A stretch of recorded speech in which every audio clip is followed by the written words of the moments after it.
solar langka di beberapa daerah di Sumatera, dan beberapa kali Pertalite serta Pertamina Dex hilang di peredaran di banyak SPBU. Ini mismanagement atau ada hal yang lebih besar dari hal itu, yaitu benar telah terjadi perang energi seperti yang kita bicarakan beberapa bulan yang lalu. Setelah perang biologi, maka dilanjut dengan perang cuaca dan dilanjut dengan perang energi. Oke, kita dianggap konspirasi ya, dianggap globalis itu tidak ada, dianggap operasi intelijen Tiongkok itu tidak ada karena konspirasi teori, dianggap CIA itu dongeng operasi-operasinya, dianggap peraturan yang menguntungkan oligarki itu kebetulan, bukan pesanan yang dibayar kepada para pembuat peraturan di Senayan dan pejabat di tingkat menteri, itu tidak ada ya. Bernegara kalau terlalu polos, tidak pernah ikut Sespim, Sesko, Lemhanas dan lain sebagainya, ditambah orang di sekelilingnya punya ilmu masa lalu, ya berat menjalankan masa depan bangsa dan negara kalau begitu. Keterlepasan dari masa lalu dengan masa kini itu bukan karena corona dengan efek lockdown dan vaksinnya saja. Perilaku berubah cepat terutama generasi milenial dan Gen Z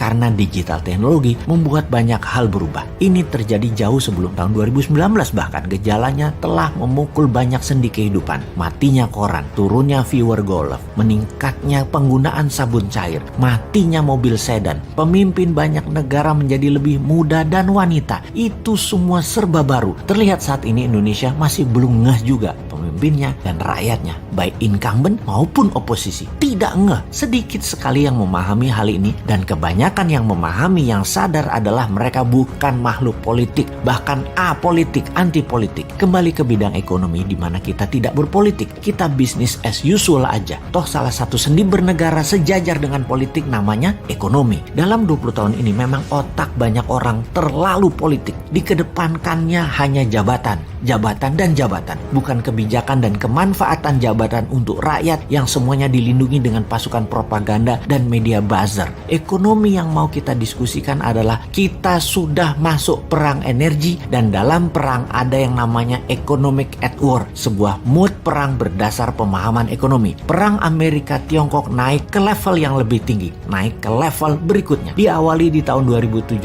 dengan trade war, kemudian saling serang dengan financial war, kemudian masuk ke biological war, dan yang terbaru perang cuaca atau climate war. Biological war belum selesai seperti analisa awal, sama seperti perang dunia pertama sekitar 4 tahunan, perang dunia kedua juga sekitar 4 tahunan puncaknya. Wabah virus ini kurang lebih 4 tahunan, bisa sampai tahun 2024, namun intensitasnya saat ini mungkin terlihat turun, tetapi kita harus terus waspada, masih bisa mutasi gelombang ketiga serta efek long covid yang belum tersolusikan. Perang energi diawali dengan dimainkannya gas oleh Rusia dan minyak dunia oleh Timur Tengah. Harga bergerak karena stok dibatasi jumlahnya. Apa yang terjadi kalau harga gas ke $60 dalam 3 bulan ke depan? Dan apa yang terjadi kalau harga minyak mentah ke $100?